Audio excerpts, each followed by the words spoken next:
السلام علیکم. زه شبیر احمد امینی مو تاسو ته د امیزون په یو بل لیسن کې خراغلاس پېما. موږ د امیزون سیریز شروع کړی وو، په هغه کې موږ څه فری ایکسټنشن کړي وو. نو چا چې موږ سره تر دغه ځې پورې ویډیوز کتلې وي، باوري یم چې هغوی به په دې ویډیو باندې پوهېږي. که چا نه وي کتلې او علاقه لري چې امیزون زده کړي، نو زموږ مخکې ویډیو درسره وګورئ. په نننۍ ویډیو کې به یو بل فری ویب سایټ دی، البته ایکسټنشن نه دی، چې دغه ویب سایټ په ذریعه موږ کولی شو د یو پراډکټ منتلی سیل پیدا کړو. نو د دغه ویب سایټ نوم دی FBA Toolkit. دا د هغې ویب سایټ دی. نو څنګه به موږ کولی شو دغه ویب سایټ ته مطلب دغه ویب سایټ خلاص کړو؟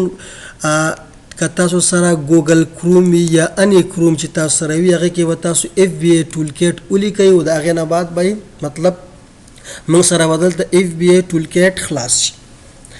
دلته کې دا د هماغې ویب سایټ دی amazon.com. دلته که تاسو راشئ نو دلته تاسو کولی شئ چې خپل مارکیټ پلیس انتخاب کړئ. ما سره already amazon.com نو صحیح دی. هغه نه بعد دې ځای کې بیوټي، پرسونل کیر، ہوم ان کچن، کچن ان ډایننګ. مطلب دا دی چې په امیزون کې څومره کیټګوري وي، هغه کیټګوري دلته شته دی. نو موږ به چې کومه کیټګوري کې بیسار وي، د هغه مربوطه پراډکټ بیسار به راخلو او مربوطه کومه کیټګوري چې وي دلته به پیسټ کوو یا به یې لیکو او په ګو باندې به کلیک وکړو. چې کله موږ په ګو باندې کلیک وکړو نو دا به موږ سره ډیلی سیل او سرچ شکل چې روزانه څومره سیل کېږي دا به موږ ته وښیي. چې کله موږ غواړو چې د یاره میاشتنۍ د میاشتې په حساب معلوم کړو، دا به موږ ضرب 10 کوو. نو زه راځم عملا دا کار کوم. دلته ما سره یو پراډکټ دی.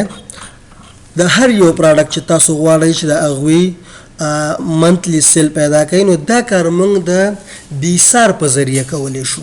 نو راځم دلته د دې پراډکټ بیسار پیدا کوم.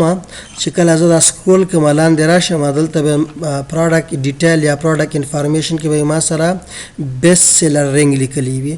نو دغه 380 د بیسار دی، خو په کومه کټګوري کې دا کټګوري به ګوره هیلث اینډ هاوس هولډ. کټګوري به تاسو صحیح انتخابوئ. چې کله تاسو کم دغه زه په بله کټګوري کې دا پیسټ کوم نو ما ته به نتیجه غلطه راوځي، صحیح نتیجه به ما ته نه راوځي. نو زه به راشم دلته کومه کټګوري و ما سره هلته، نو هیلث اینډ هاوس هولډ هغه به زه را پیدا کړم. دلته بره راځم، کچن اینډ ډایننګ، هیلث اینډ هاوس هولډ. دې ځای کې به سمپلی زه دا پیسټ کړم او هغه نه بعد په ګو باندې کلیک وکړم. چې کله ما په ګو باندې کلیک وکړم نو دلته ما ته نتیجه راغی چې دا 98 روزانه په اورج په اوسط ډول 98 روزانه خرڅېږي. نو دا چې زه میاشتنۍ معلوموم نو دا به زه ضرب 10 کوم.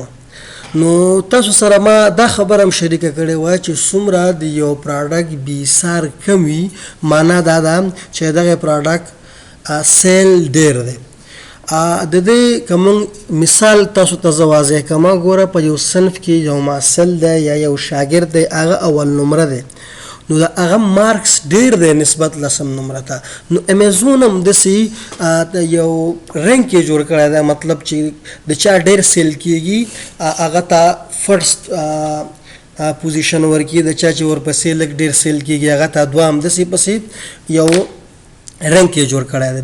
نو خلاصه د خبرې دا شوه چې تاسو کله غواړئ چې د یو پراډکټ سیل پیدا کوي منتلی، نو تاسو به FBA Toolkit اوپن کوئ. او کله چې تاسو FBA Toolkit اوپن کړئ، دې ځای کې به تاسو مارکیټ پلیس انتخاب کوئ او د هغې نه وروسته به تاسو دې ځای کې بیسار ولیکئ. کم بیسار چې په کم بیسار مطلب کومه کټګوري کې وه. تاسو را دې ځای کې ما دا خبره شریکه کړم، دا موږ سره 340 دا په کومه کټګوري کې ده، هیلث اینډ هاوس هولډ. نو تاسو به دې ځای کې هیلث اینډ هاوس هولډ را پیدا کړئ او دلته به ورته یا پیسټ کړئ یا به یې ولیکئ. نو تاسو ته به روزانه چې په ایوریج ډول په یو ورځ کې څومره سیل کیږي هغه راشي او چې تاسو کله دا غواړئ چې را منتلی را پیدا کړئ نو ضرب سلبه ضرب او بخې ضرب 10 پای کوي نو خدای دې وکړي چې تاسو به پوه